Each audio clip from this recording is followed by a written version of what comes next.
હે ગાઈસ, સ્વાગત છે તમારું આજના મારા નવા વ્લોગમાં। તો ફરીથી તમારા માટે એક નવું લોકેશન લઈને આવી ગયો છું। તો આજે હું જવાનો છું જાનકીવન, જે મારા ઘરથી લગભગ 80 કિલોમીટર દૂર છે અને સુરતથી તમે આવતા હોય તો સુરતથી 120 કિલોમીટર દૂર છે। તો ચાલો આજે આપણે એક્સપ્લોર કરીએ અને આજે ફર્સ્ટ ટાઈમ સોલો રાઈડ કરું છું। તો જરૂરથી તમે સપોર્ટ કરજો અને આગળ પણ સપોર્ટ કરતા રહેજો, કારણ કે આપણે હજુ તમે સપોર્ટ કરશો તો આગળ આપણે દૂર દૂર જશું અને તમને વિડીયો હું બતાવીશ, એક્સપ્લોર કરશું આપણે। અને ચેનલને સબસ્ક્રાઈબ કરવાનું ભૂલતા નહીં અને વિડીયોને છેલ્લે સુધી જોજો। તો ચાલો જઈએ।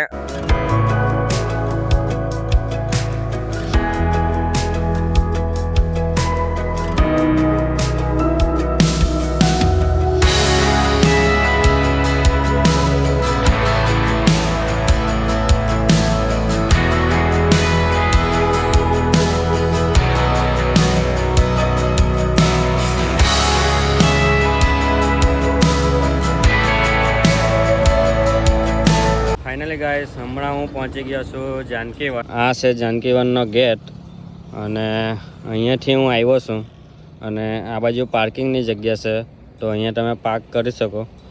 અને આ બાજુ બધી દુકાનો આવેલી છે નાસ્તાઓની। આ જે જાનકીવન છે નવસારી જિલ્લાના વાંસદા તાલુકામાં આવેલું છે, ભીનાર ગામ પાસે। જો તમે સાપુતારા હિલ સ્ટેશન બાજુ જતા હોય તો રસ્તામાં જ આવે છે જાનકીવન, વાંસદા પાસે। તો જાનકીવન પહેલાં ઉનાઈ માતાજીનું મંદિર આવે છે, તો ત્યાં પણ દર્શન કરીને જરૂરથી આવજો। અને ત્યાંનો પણ આપણે વ્લોગ બનાવ્યો છે, તો ત્યાં પણ જજો અને વ્લોગ પણ આપણો જોજો। તો આ છે જાનકીવનનો ગેટ। તો ચાલો અંદર હવે આપણે જઈએ, અહીંયાથી આપણે જવાનું છે।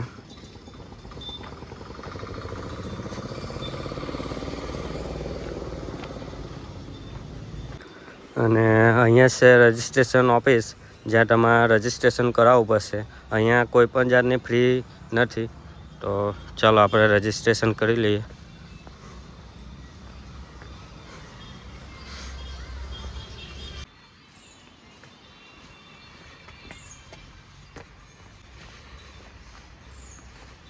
જો અહીંયા છે આઈ લવ જાનકીવન અને અહીંયા તમે સેલ્ફી એવું લઈ શકો। તો આપણે જવાનું છે અહીંયાથી આગળ। તો ચાલો અંદર જઈએ અને બતાવું તમને શું શું છે। હું પણ ફર્સ્ટ ટાઈમ આવેલો છું, તો ચાલો આગળ જઈએ।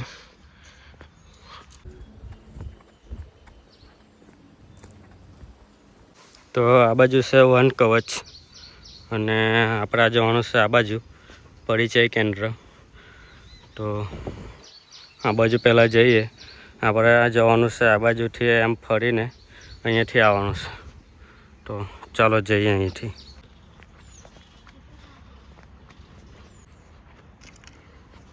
અહીંયા છે પરિચય કેન્દ્ર। તો ચાલો જોઈએ અંદર જઈને કેવું છે।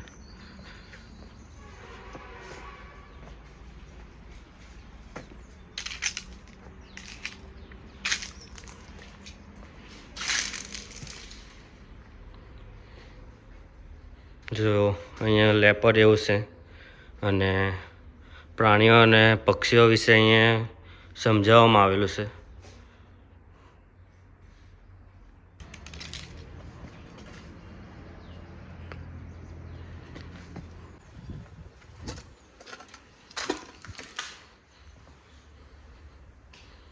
અહીંયા છે આદિવાસી સ્ટેચ્યુ। જો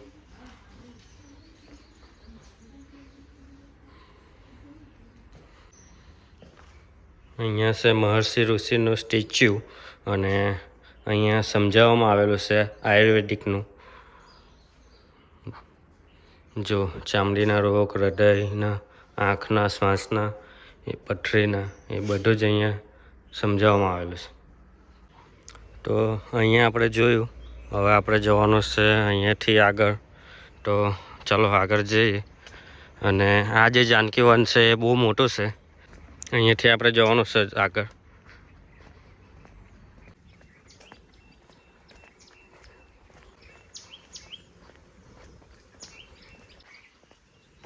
તો આ બાજુ જઈએ અને અહીંયા તમે જુઓ તો મિત્રો, આ છે રામ ભગવાન, સીતા માતા અને સરભંગ ઋષિનું સ્ટેચ્યુ અહીંયા બનાવવામાં આવેલું. હા, એવું દર્શાવે છે કે જ્યારે સર્ભંગ ઋષિને ચામડીના રોગ હતા ત્યારે રામ ભગવાને અહીંયા આવીને બાણ ચલાવ્યું હતું. ત્યારે ગરમ પાણીનો કુંડ તે પાણી નીકળ્યું હતું અને તેનાથી સ્નાન કર્યા હતા ત્યારે તેમના રોગ દૂર થયા હતા.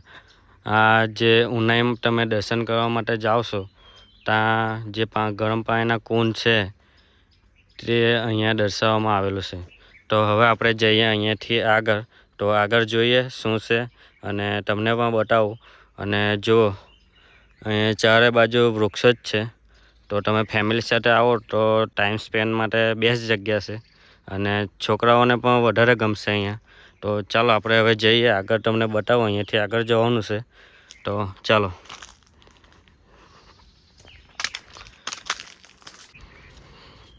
જો આ છે આમ્રવન. તો આ બાજુ છે બીલીવન. અને જો અહીંયા બીલી એ હિન્દુઓનું પવિત્ર વૃક્ષ છે. તો આ બાજુ એટલે બીલીઓ જ તમને બીલીપત્ર જ જોવા મળશે. જો તેના પાન જે હોય છે એ શિવને ચડાવવામાં આવે છે, મહાદેવને. હવે આપણે જઈએ આગળ.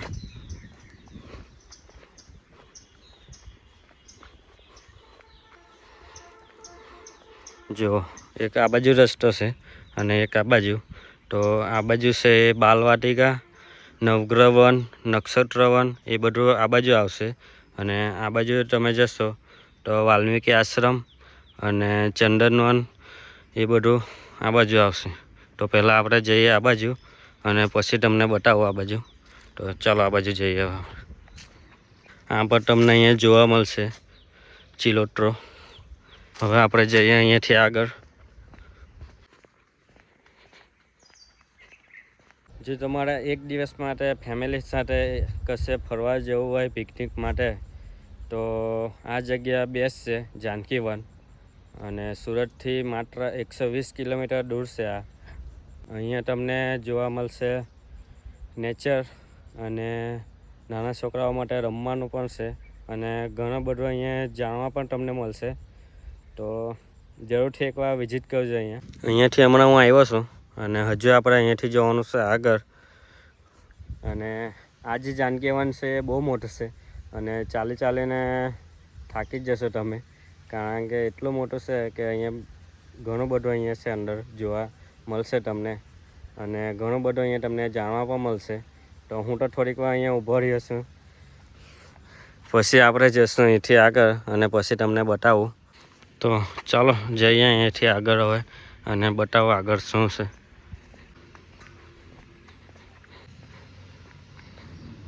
આ છે બાલવાટિકા. અહીંયા છોકરાઓ માટે રમવાનું પણ છે. તો જુઓ તમે.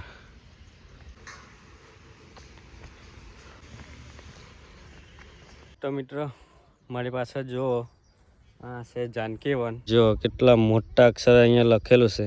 તો ફોટોગ્રાફી માટે અહીંયા બેસ્ટ છે. જો તમે વેડિંગ માટે ફોટોગ્રાફી કરાવવા માંગતા હોય તો પણ આ જગ્યા બેસ્ટ છે અહીંયા.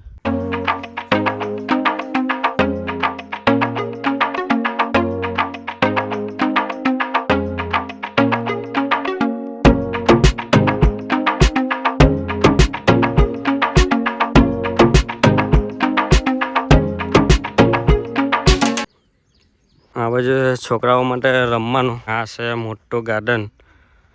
તો અહીંયા તમને મજા જ પડી જશે. ચાલો જઈએ હવે આપણે આગળ.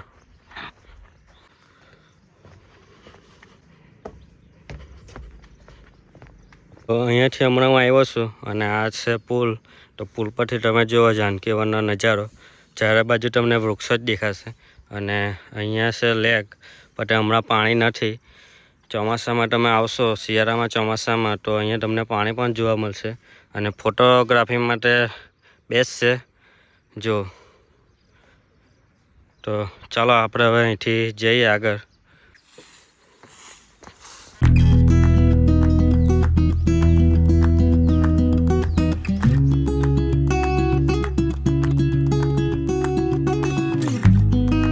તો ગાઈસ, આ છે સિંદૂરી વન, જે સિંદૂર બનાવવામાં ઉપયોગ થાય છે અને ચામડીના રોગો એ ઔષધિ છે અહીંયા.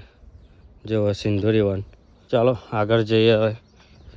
જો અહીંયા સોલર પેનલ પણ લગાવવામાં આવેલી છે ને આ છે ચંદનવન, જે ચંદનનું લાકડું ભારતમાં ખૂબ જ પવિત્ર માનવામાં આવે છે. જો આ છે ચંદનનું લાકડું.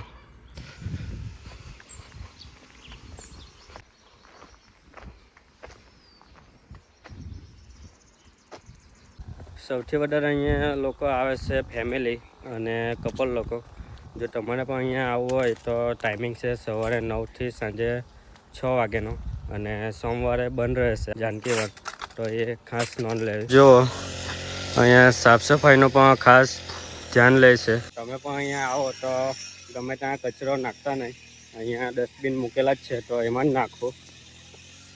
તો ચાલો હવે આપણે જઈએ આગળ. જો આ બાજુ પર બેસવાની જગ્યા છે. જો આ બાજુ પર તમને અલગ અલગ પ્રકારના વૃક્ષો અહીંયા જોવા મળશે.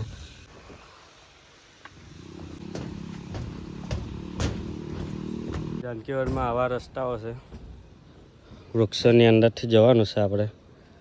અને ચાલો આગળ શું છે એ બતાવું તમને.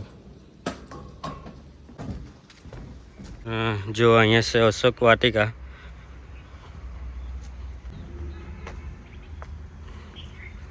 જો અહીંયા મસ્ત બેસવાની જગ્યા છે.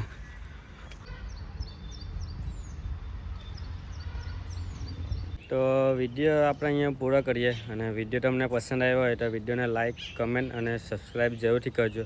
અને હા, કમેન્ટ જરૂરથી કરજો. તો ચાલો મળીએ બીજા બ્લોગમાં, અને તમારા જોવા માટે ખૂબ ખૂબ આભાર. Thank you, by.